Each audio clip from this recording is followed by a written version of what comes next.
What's up, y'all? It is your girl, DJ Ashley Ross, and I am so excited. Can you believe it? We are in week 10 of the NFL, so you know what that means.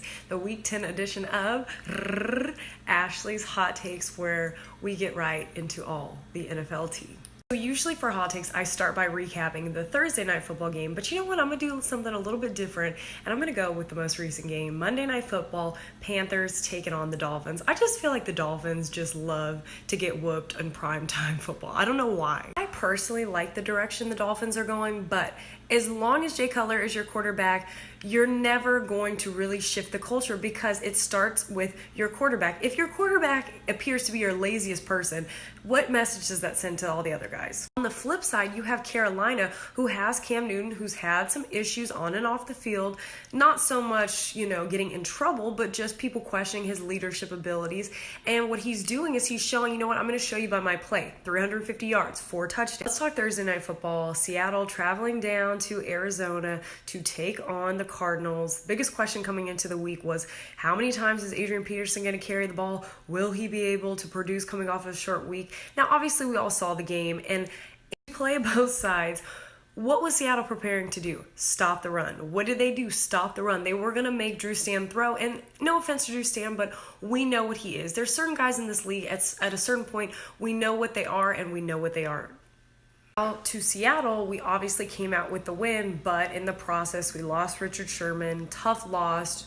Richard, we're sending prayers your way. We hope you get better soon and you're going to come back better than ever. But I totally agree with Doug Baldwin. Thursday Night Football should be illegal unless one. I have always thought this, and I don't know why the NFL has never implemented this, but why not have the teams that are coming off of a bye week? They're obviously going to be more rested. Why not have them play Thursday Night Football rather than a team who just played 4 days ago off little rest? I'm just going to take solace in my Seattle win. Now, a team that is happy to get a win, the Green Bay Packers. Obviously, Aaron Rodgers is out for the season. Brett Hundley leads his team to victory. I still don't really believe in the Packers. I don't believe in the Bears, but somebody's got to win. Let's just talk about the Lions for a second. They have disappointed me they disappointed me and they won yesterday.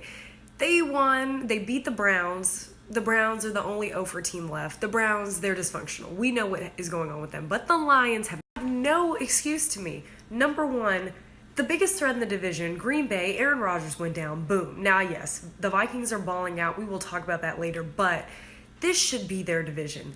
They have the best quarterback, the best receiver. I'm done with the Lions. I am not going to be sipping this Kool-Aid anymore until they prove me otherwise. I am going to take them for what they have shown me, which is that they are not ready to be primetime. Now, a team that is primetime every time, the Pittsburgh Steelers have really turned their season around, in my opinion. Now, they weren't in a 1-4 situation like some teams, but after that embarrassing game against Jacksonville, I think the season could have gone either way, but I'm going to give a lot of credit to head coach Mike Tomlin. I personally am a big fan of Mike Tomlin because I think he finds a really good balance of being a player's coach and yet still being a figure that the players respect. And not a lot of head coaches can do that. But the Steelers, they are rolling. Ben is doing well. Juju has become the breakout star this year for the Steelers. Shout out to him. He got his license finally. I bet you still he's going to have a bike somewhere. But, I think I like Juju so much because it shows the greatness of sports. You get an opportunity and you run with it. So good for Juju and good for the San Francisco 49ers, who no longer are hanging with the Browns in the 0-for club.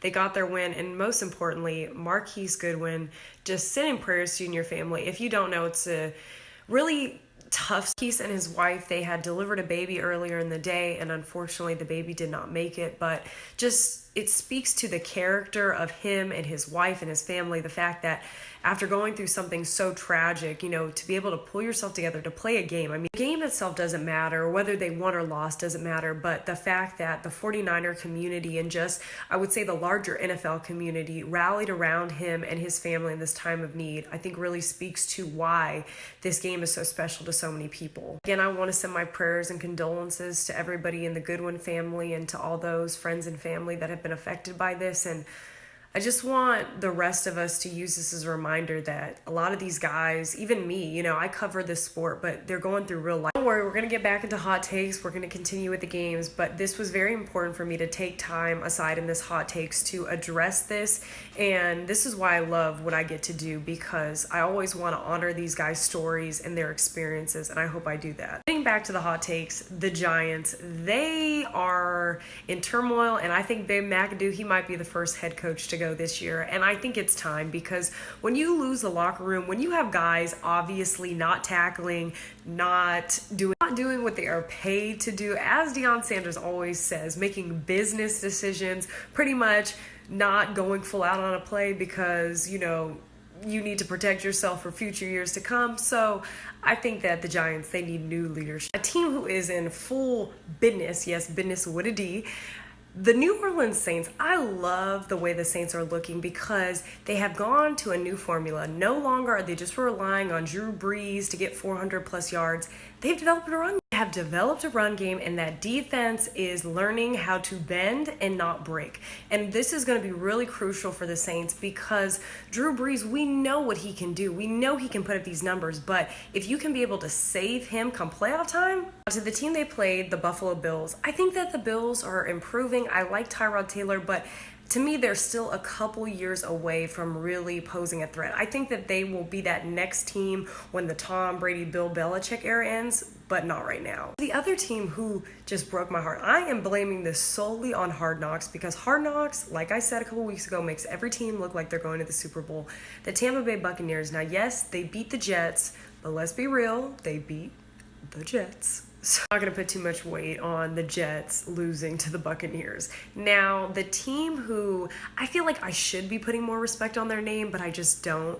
The Tennessee Titans, they sit at 6-3 above the AFC South, but I think it's because of the division they play in, and now everybody's going to be like, well, you're all gung-ho for the Jaguars, but they actually have good quality wins outside of the division.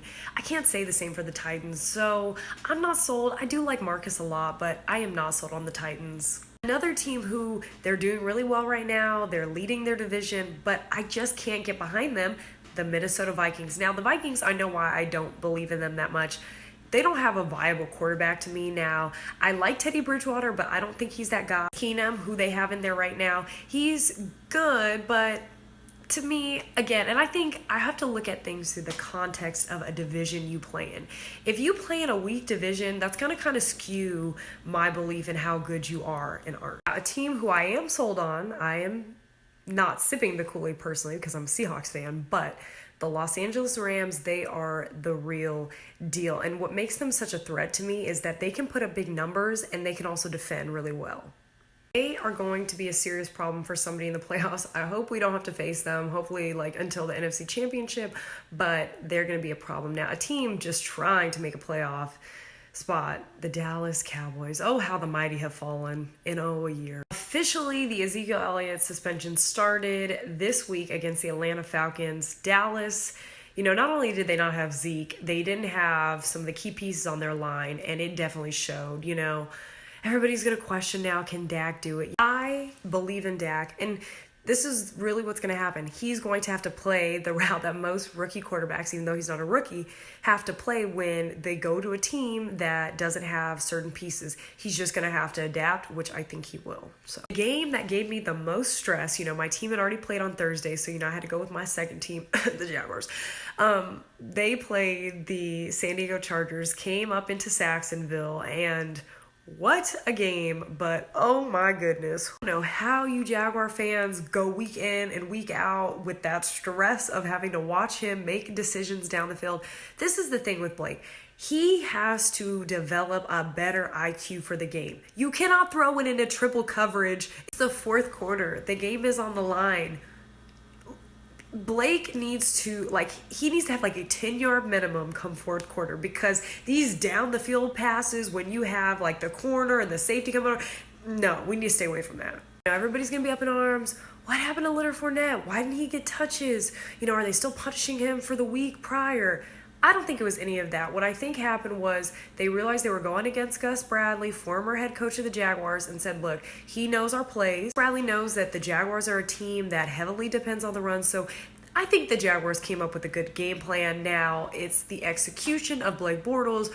We can work on that, but the defense is lights out. I'm sold. I love the defense. Last thing I'm going to say about the Jaguars, I absolutely love AJ Bouye and Jalen Ramsey. They are just, they're like grit raw back there. And what I love so much about AJ Bouye at the end of the game is he became a receiver and he went and got that. The Chargers are just the Chargers.